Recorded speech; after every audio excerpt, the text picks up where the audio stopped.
이 자리에 오신 여러분들을 주의 이름으로 환영합니다. 그리고 또 각 가정에서 예배하시는 여러분들을 주님의 이름으로 축복합니다. 지난 주간에는 명절 주간이었습니다. 우리가 명절 때 각 가정이 함께 모여서 예배하고 음식을 나누고 함께 기쁨을 나누는 즐거운 시간이어야 되는데, 지나고 보니까 참 다른 풍경의 모습이 지난 주간에 있었던 것 같습니다. 우리가 세상이 흘러오면서 몇 가지 변형된, 바뀐 풍토들이 있어요. 제가 기억하기로는 어렸을 적에 겨울이 되면 온 가게 곳곳에서 성탄절 캐롤송이 나왔습니다. 그래서 크리스마스 분위기가 한껏 달아올랐는데 몇 해 전부터인가 그런 것들이 없어졌어요. 왜 그런가 살펴봤더니 일정 공간 이상의 매장에서 음악을 틀 때는 저작권료를 내야 돼요. 그리고 그것을 바깥으로 스피커를 또 해가지고 지나가는 사람들이 듣게 할 때도 저작권료를 내야 됩니다. 그러니까 길거리에서 음악을 틀어주는 것은 금액의 지출이 많아지는 일이 되는 거죠. 그러니까 그런 것들을 하기가 참 쉽지 않아진 사회 현상이 생겼습니다. 그래서 이제는 나름대로 적응하는 것이, 무슨 과거에는 없었지만 스마트폰으로 문자를 보내거나 성탄 축하 메시지를 보내는 것이 성탄절의 풍경입니다. 마찬가지로 명절이 되면 항상 나오는 뉴스들이 있었습니다. 특별히 이번 명절 같은 경우는요, 월화 이틀만 휴가 내면 토, 일, 월, 화, 수, 목, 금, 토, 일, 무려 9일이나 연휴를 맞이할 수 있어요. 이러면 뉴스에 뭐가 나왔냐면 사상 최대 인파 해외여행, 인천공항 연결해 보겠습니다. 이게 매년 나왔었거든요.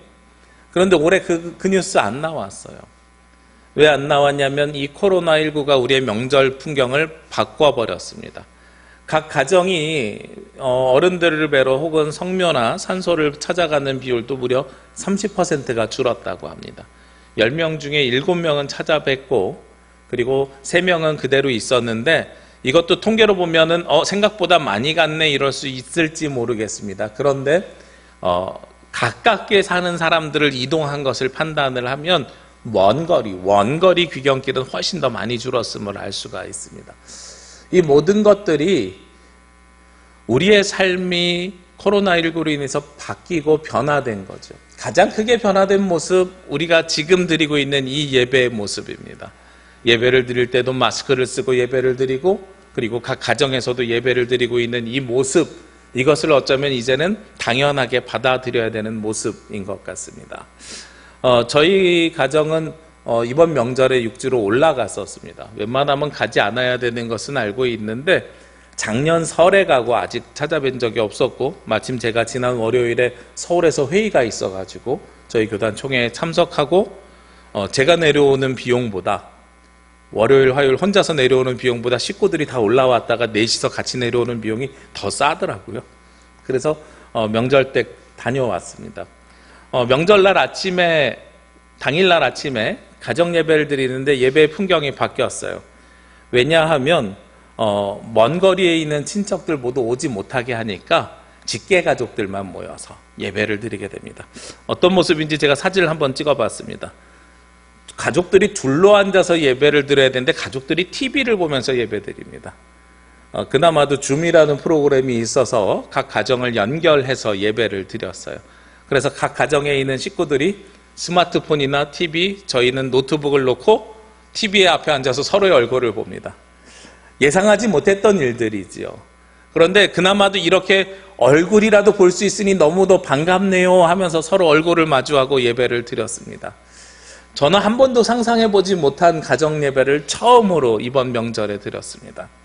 모든 것들이 우리의 삶을 바꿔버렸습니다. 왜 우리의 삶이 이렇게 바뀌게 된 것일까? 기존에 살던 우리의 삶이 무너졌기 때문에 그렇습니다. 기존의 삶이 무너졌을 때에 우리는 새로운 방법과 방향을 찾아서 나아가게 되는 것이지요. 오늘 성경 본문이 되는 예레미야 애가서를 보면 기존의 이스라엘이 무너진 모습입니다.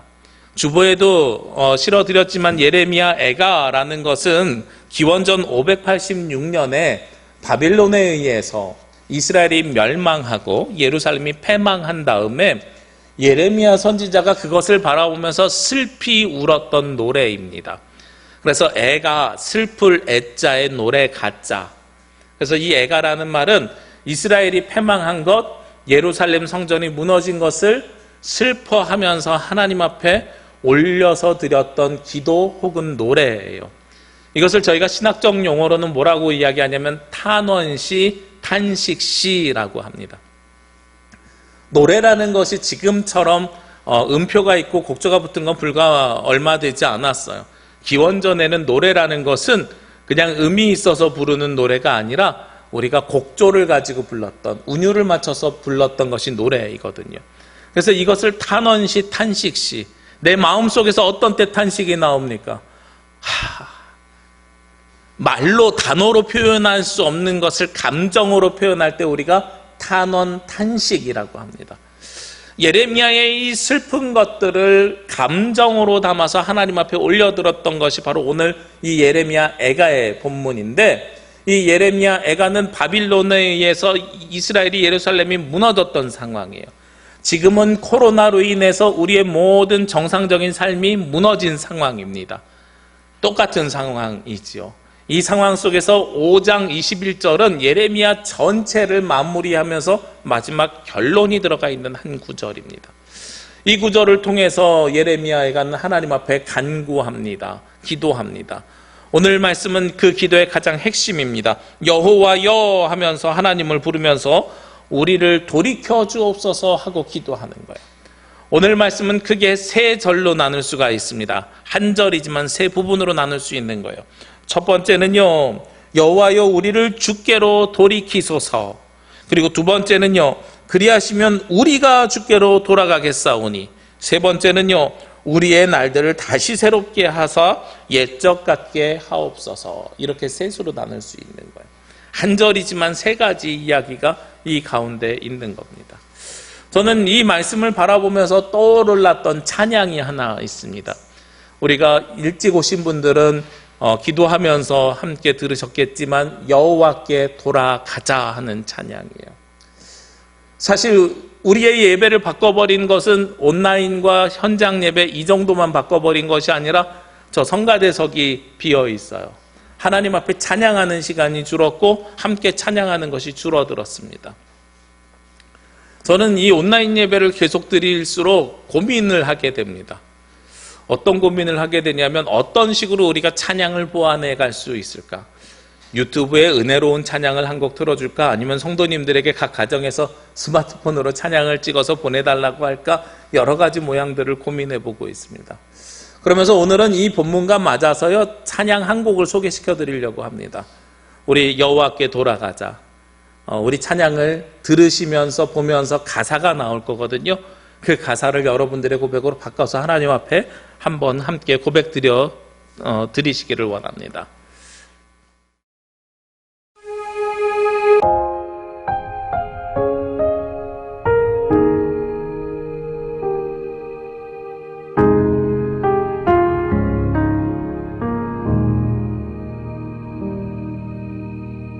내 백성이 나를 떠나 돌아섰지만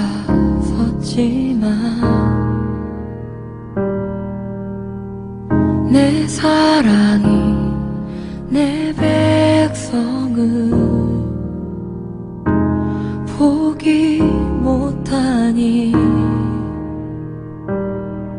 내 모든 것 내어주고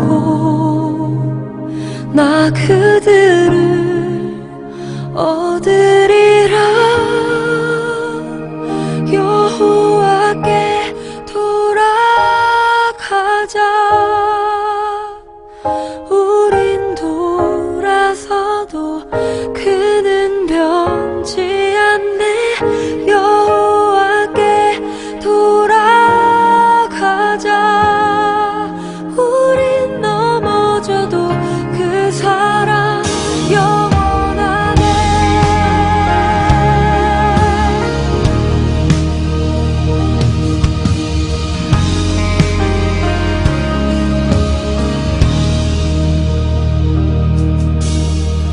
내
여기까지 찬양을 함께 나누겠습니다.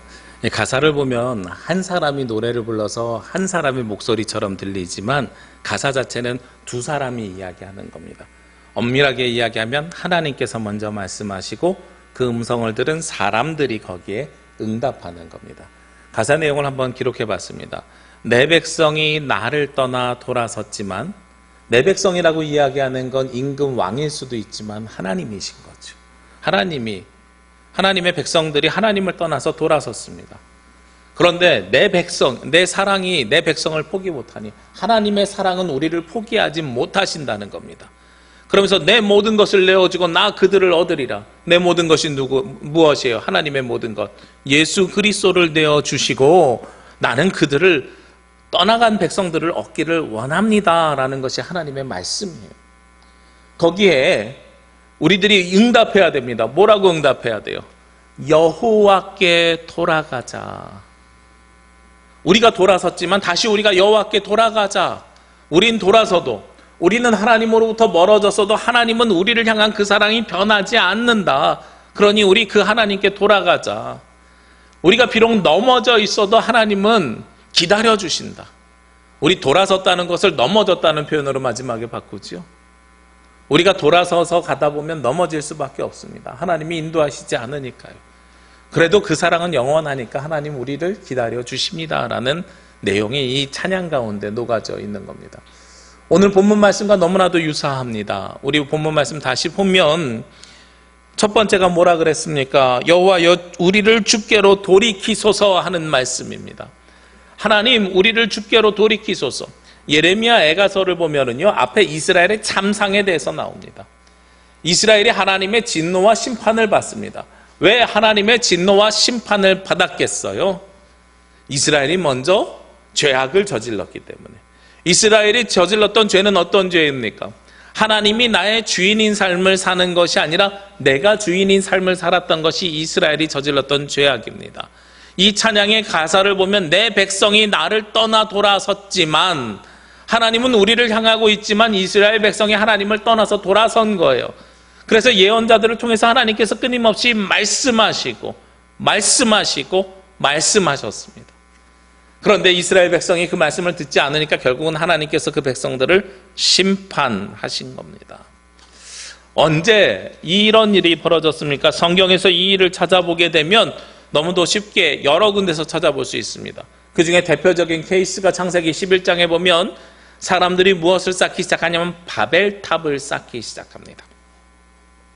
바벨탑을 쌓을 때 뭐라고 이야기해요? 우리가 탑을 높이 쌓자. 그래서 하나님과 같이 되자. 어디서 많이 들어본 이야기죠. 에덴 동산에서 뱀이 여자를 꼬실 때, 여자가 남자를 꼬실 때 뭐라고 이야기합니까? 이것을 따라 먹고 선과 악을 구별해서 우리가 누구와 같이 되자? 하나님과 같이 되자. 인간의 가장 근본적인 죄는 무엇을 향해서 나아가려고 하냐면 하나님과 같이 되자라는 거예요. 우리가 하나님처럼 모든 것들을 쥐고 흔들고 싶어 할 때에, 그때에 바로 우리는 하나님 안에 있는 것이 아니라 하나님처럼 되려고 할 때 하나님을 돌아서게 되는 겁니다. 우리 옛말에 그런 표현이 있죠. 품 안의 자식이다. 아이들은 성장하면 떠나보내는 것이 당연합니다만 하나님의 자녀 백성들은 언제까지 하나님의 자녀 백성이에요? 이 땅에서 우리의 삶이 끝나는 그 순간까지. 아니요, 이 땅에서 삶이 끝나도 하나님 나라에서 사는 영원한 순간만큼은 하나님의 품 안의 자식이어야 됩니다. 그렇기 때문에 우리는 스스로 무엇인가를 하려고 하는 것이 아니라 모든 걸 하나님 앞에 맡기고 의지하고 의탁하면서 해내야 하는 것이 바로 우리 하나님의 자녀들의 삶이고 모습인 거죠. 모든 것이 다 무너진 다음에 오늘 예레미야 선지자는 슬피 울며 하나님을 부릅니다. 여호와여, 우리를 주께로 돌이키소서. 이것은 무엇을 이야기하냐면 하나님, 우리가 스스로 하나님 앞에 돌아갈 수 없습니다. 하나님께서 우리를 돌이켜 주시옵소서라는 고백입니다. 제가 이 본문 말씀을 보다 보니까요, 세 가지로 아까 구별했죠. 그 세 가지의 핵심 키워드가 다 리로 시작하는 단어가 있어요. 여호와여 우리를 주께로 돌이키소서라고 이야기했을 때에는 돌이키소서라는 단어가 리스토어라는 단어가 사용됩니다.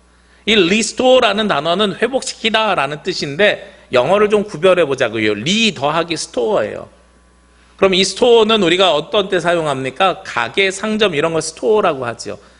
시장이 아니라 가게, 상점, 건물을 가지고 있는 걸 스토어라고 합니다.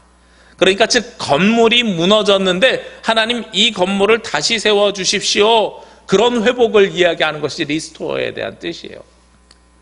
그러니까 코로나19로 인해서 한국 교회가 무너졌습니다. 한국 사회가 무너졌습니다. 그런데 이걸 우리가 다시 세울 수 있을까요? 오늘 말씀의 제목이 주께로 돌아가자 그랬는데 우리가 돌아가자 그러면 돌아갈 수 있는 겁니까? 아니에요. 우리가 무엇을 인정해야 되냐면 하나님께서만 회복시키실 수 있는 것을 우리가 인정해야 됩니다. 그래서 오늘 말씀이 기도, 탄식하면서 하나님 앞에 기도하는 기도문으로 시작되는 것이고요. 우리는 모든 것을 하나님께 맡겨야 됩니다.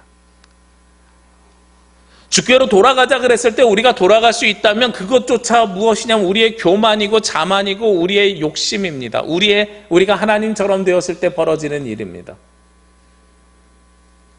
우리가 하나님이 아니기 때문에 우리를 회복시켜 주시는 전적인 주권 누구에게 있다고요? 하나님께 있다고요. 바벨탑을 쌓았을 때 하나님께서 어떻게 하셨습니까? 그 바벨탑을 무너뜨리셨습니다. 오늘 이스라엘이 하나님의 말씀을 듣지 않고 자기 뜻대로 세상을 살아갔을 때 하나님께서 이 이스라엘을 어떻게 하셨습니까? 무너뜨리셨습니다. 한국 교회가, 한국 사회가 하나님의 음성을 듣지 않고 자기들의 뜻대로 살아가고 자기들의 삶대로 살아갔을 때 어떻게 하셨습니까? 무너뜨리셨습니다. 지금 우리의 삶이 무너져 있다면 우리의 주권을 누구에게 맡겨야 되냐면 하나님께 맡겨야 됩니다. 하나님께서 우리를 다시 회복시켜 주시기를 원해야 됩니다. 몇 주 전에 말씀 나눴잖아요. 요나서 보면 요나가 기도하는데 요나도 맨 마지막에 무엇을 기도합니까? 구원이 누구에게 속해 있다고요? 구원은 하나님께 속해 있다고 고백하는 거예요. 주께 속하였나니. 우리의 모든 것이 하나님 앞에 속하여 있음을 기억하는 것, 이것이 바로 리스토어의 시작입니다. 그러면 두 번째로 오늘 말씀은 무엇을 이야기하고 있습니까? 그리하시면 우리가 주께로 돌아가겠나이다.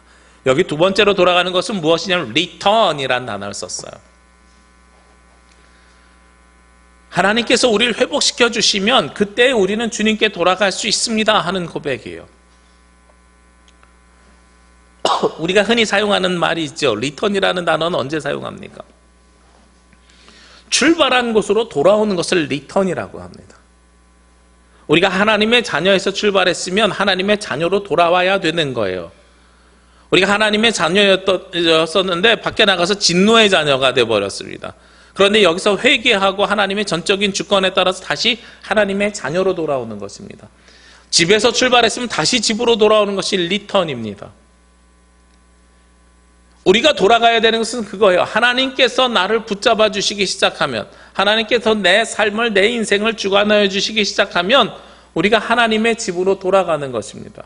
근데 여기서 기억할 것이 있어요. 시작했던 그 점으로 돌아가야 되는데 그 점이 우리가 생각하는 지리적으로 똑같은 곳이냐? 그렇지 않다는 거예요. 저는 여러분들이 그것을 좀 기억하셨으면 좋겠어요.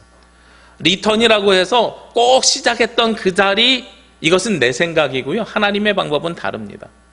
아까 바벨탑 이야기를 들었으니까 바벨탑 이야기 바로 다음에 누구 이야기가 나오는지 아시죠? 창세기 11장에서는 바벨탑 이야기가 나오면 12장에서는 아브라함이 등장합니다. 하나님께서 이 사람들의 욕심에 의해서 쌓았던 탑을 무너뜨리시면서 그 다음에 우리에게 무엇을 제안하시냐면 믿음의 조상 아브라함을 등장시키면서 너네가 그렇게 살지 말고 하나님의 말씀에 철저하게 순종하면서 살았던 아브라함처럼 살았으면 좋겠어 하면서 아브라함을 등장시켜요. 아브라함은 그 고향이 어디입니까? 하란 땅입니다. 그곳을 떠나서 어디로 갑니까? 하나님의 말씀에 순종해서 가나안으로 돌아갑니다. 그런데 이스라엘이 돌아갈 곳을 어디라고 생각합니까? 하란 땅으로 돌아가려고 해요? 가나안으로 돌아가려고 해요? 가나안으로 돌아가려고 하죠. 왜 가나안으로 돌아가려고 그럴까요? 하나님께서 그곳에는 약속을 주신 것이고 명령을 주신 것이기 때문에 그래요. 지리적으로 내가 태어난 곳으로 돌아가는 것이 리턴이 아니라 하나님의 약속을 받은 곳, 하나님과의 약속이 있는 곳, 하나님께서 우리에게 약속으로 주셨던 곳, 그곳으로 돌아가는 것이 리턴이에요. 그러니까 우리가 신앙생활을 해나가면서 영적으로 그 자리로 돌아갈 것이냐 말 것이냐 이것을 고민해 봐야 됩니다. 영적인 곳으로 돌아가야 되는 거예요. 저는 그것을 지리적인 것으로 얼마 전까지 착각하면서 살았어요. 몇 주 전에 제가 그런 말씀 드렸습니다. 금호동이가 650일 먼저 할머니 할아버지가 살던 그 집 다시 살려고 했더니 자이 아파트 2동이 들어가 있어가지고 유치원 하던 곳이라 필지가 좀 넓어서 제가 다시 살려면 몇십억 있어야 된다 그랬더니 저희 큰아들이 아빠 제가 커서 다시 사줄게요 이래요. 다시 산들 그곳이 무슨 의미가 있어요? 아무도 살지 않는데 제 머릿속에 기억에 있었던 그 유치원의 마당과 놀이터와 그곳에서 나오던 토마토 열매와 추석이면 아침에 가서 땄던 대추 나무가 없는데 무슨 의미가 있습니까? 우리가 그 땅을 기억해야 되는 것은 그곳에서 함께 가족이 모여서 예배했고 즐거움을 나눴고 교제를 나눴던 기억이 있기 때문에 그것을 추억하는 것이거든요. 지금은 아버지 집으로 돌아가자고 하면 그 유치원으로 돌아가는 것이 아니라 저희 아버지가 살고 계시는 전혀 다른 곳으로 돌아가는 겁니다. 위치는 바뀌어도 아버지가 계신 곳은 그곳인 거죠. 우리도 마찬가지입니다. 하나님께서 우리를 회복시켜 주셔서 리스토어 하시기를 원하시고 우리가 그것을 간구했다면 그 다음에는 우리는 결심하고 결단해서 리턴해야 되는데 리턴할 때는 방향이 중요합니다. 어디로 돌아갈지가 중요합니다. 내가 출발했던 물리적인 장소가 아니라 내가 하나님과 약속했던 그곳으로 돌아가는 거죠. 그래서 맨 마지막에 세 번째로 우리를 새롭게 하신다는 단어가 어떤 단어로 사용됐냐면 여기서 새롭게는 리뉴라는 단어가 사용됐어요. 새로운 것을 하나님께서 약속해 주시는데 그냥 새로운 것이 아니라 다시 새롭게 해 주셨다는 겁니다. 여기서 다시 새롭게 해줬다는 것은 우리의 건물이 우리의 육체가 바뀐 게 아니에요. 리뉴란 단어 언제 쓰여져요? 건물을 리모델링 했다라고 할 때, 리뉴얼 했다라고 할 때 사용되는 단어가 리뉴입니다. 껍데기는 그대로 두고 속이 바뀐 것을 리뉴라고 이야기합니다. 아브라함이 하란으로 돌아가는 것이 아니라 아브라함의 고향 땅으로 돌아갈 때 가나안으로 돌아가야 되는 이유가 그곳이 리뉴된 장소이기 때문에 그래요. 다시 새롭게 하나님께서 주신 고향이기 때문에 그렇습니다. 우리도 마찬가지지요. 하나님께 무너진 세상 속에서 하나님을 의지하고 하나님께서 우리를 회복시켜 주실 것을 간구하고 기도했다면, 그래서 전적인 주권을 하나님께 맡겼다면 그 다음에는 하나님께서 약속한 그곳으로 우리가 돌아가야 됩니다. 그곳으로 돌아가면 하나님께서 우리를 어떻게 해주세요? 새롭게 해주십니다. 리뉴 해주세요. 근데 그 뒤에 성경에 단서가 또 있죠. 옛적 같게 하옵소서. 영어로 보면은요, renew our days as of old. 옛날처럼, 옛날과 같이라고 되어 있어요. 우리가 옛날과 같이 된다는 것이 옛날의 모습으로 돌아가는 물리적인 모습일까요? 아닐 거예요.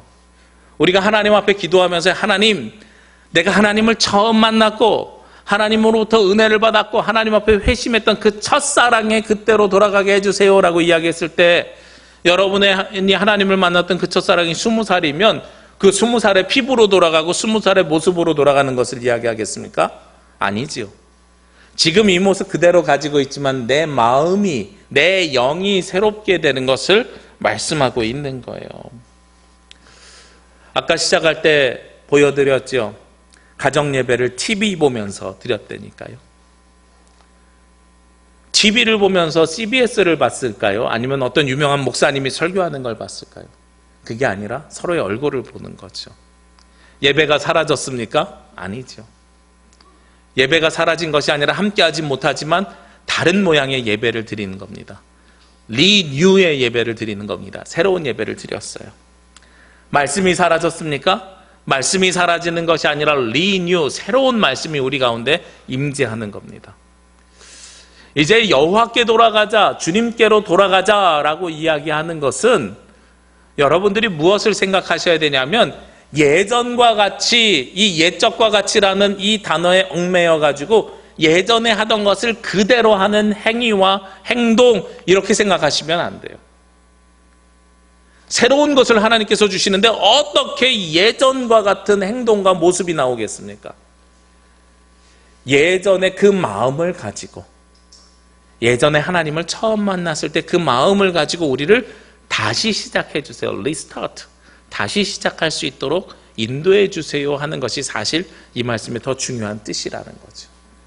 그래서 주님께 돌아가기를 원하시면 옛날에 우리가 상상하고 있는 물리적인 모습, 시간적인 모습, 형태적인 모습이 아니라요, 하나님께서 우리를 구원하시기 위해서 우리를 새롭게 하실 것을 기도하셔야 됩니다.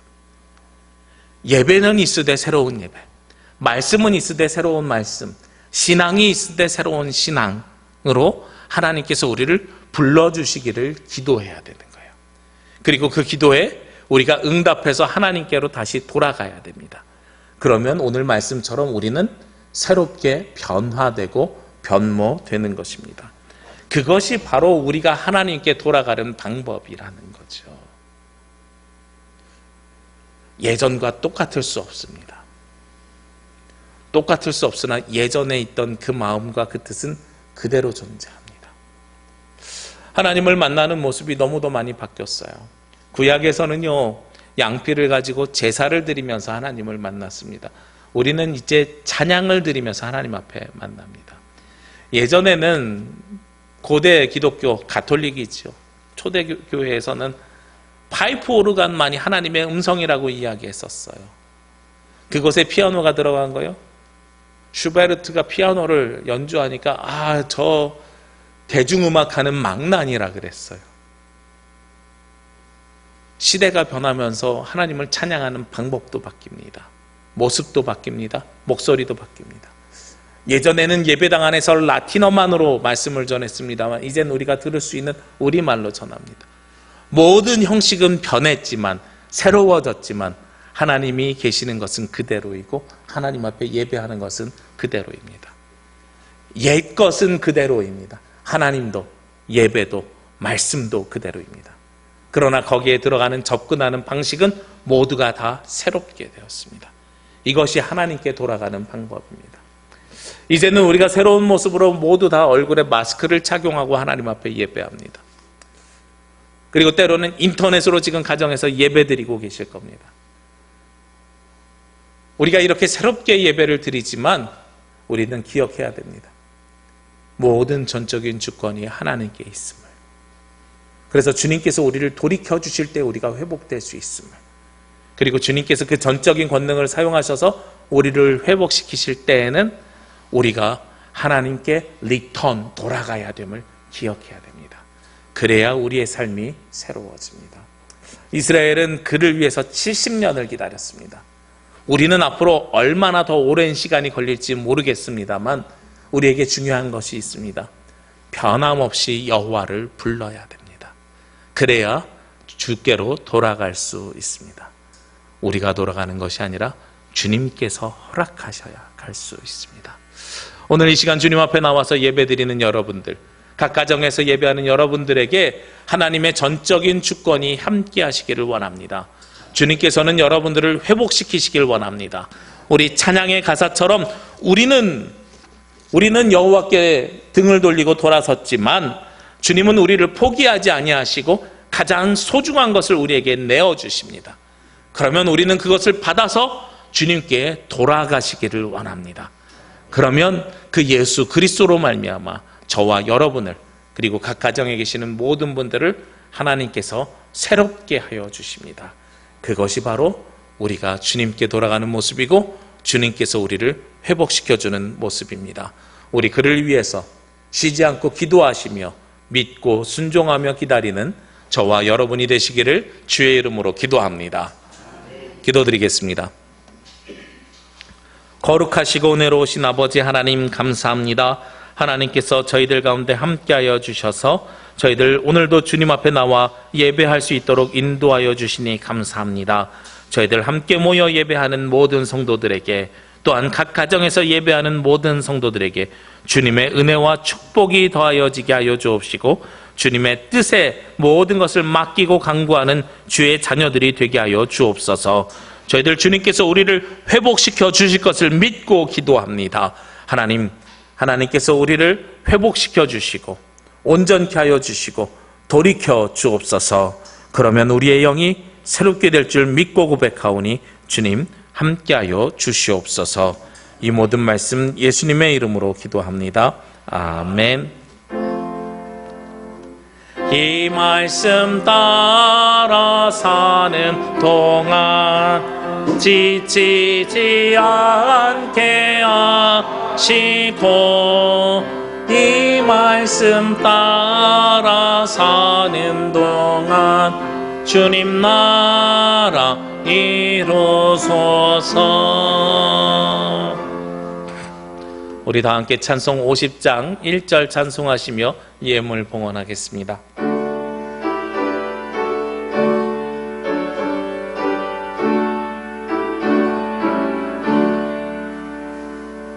내게 있는 모든 것을 아낌없이 드리네.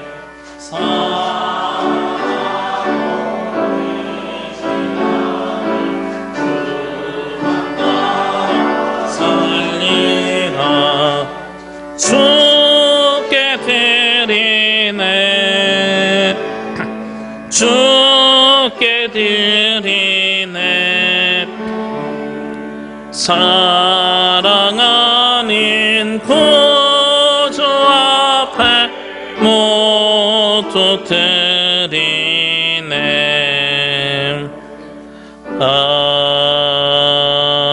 아멘. 기도드립니다. 이 땅에서 사는 이 나라의 민족에게 하나님의 복음을 알게 하시고 주님의 자녀가 되는 은혜를 허락하여 주시니 감사합니다. 주님을 사랑하는 주의 자녀들이 이 땅에서 살아가면서 우리의 시선을 돌이켜서 우리의 마음을 돌이켜서 우리의 삶을 돌이켜서 주님을 향하게 하여 주옵시고 주님만을 바라보며 주님께 나아가는 하나님의 자녀들이 되게 하여 주옵소서. 이 시간 주님 앞에 나오며 주님께서 주신 은혜에 힘입어서 예물과 정성을 올려드립니다. 감사의 제목이 있는 예물과 열의 하나를 거룩하게 구별하여 드리는 예물과 복음 선포를 위한 예물, 매주 정해진 약속의 예물을 주님 앞에 드립니다. 주님, 이렇게 마음과 정성을 모아드린 예물과 하나님의 자녀들이 이 땅에서 흘린 수고와 땀방울을 기억하여 주옵시고 하나님을 향한 우리의 마음이 열매가 되어 온전히 주님 앞에 올려드리는 은혜가 있게 하여 주옵소서. 하나님, 귀한 성도들 이번 한 주간 세상에서 살아가면서 우리의 삶을 돌이켜 하나님께로 돌아올 수 있도록 인도하여 주옵시고 주님으로부터 붙들림을 받아 은혜가 충만한 삶을 살게 하여 주옵소서. 주님께서 주신 힘으로 세상의 어려움을 이겨나가는 권능이 있는 자녀가 되기를 원합니다. 이 시간 위에 주의 영과 생명으로 더하여 주셔서 이 땅에서 살아가는 모든 자녀들이 하나님으로 인하여 회복되며 하나님으로 인하여 새롭게 되는 은혜를 허락하여 주시옵소서. 이 모든 말씀 예수 그리스도의 이름으로 기도합니다. 아멘.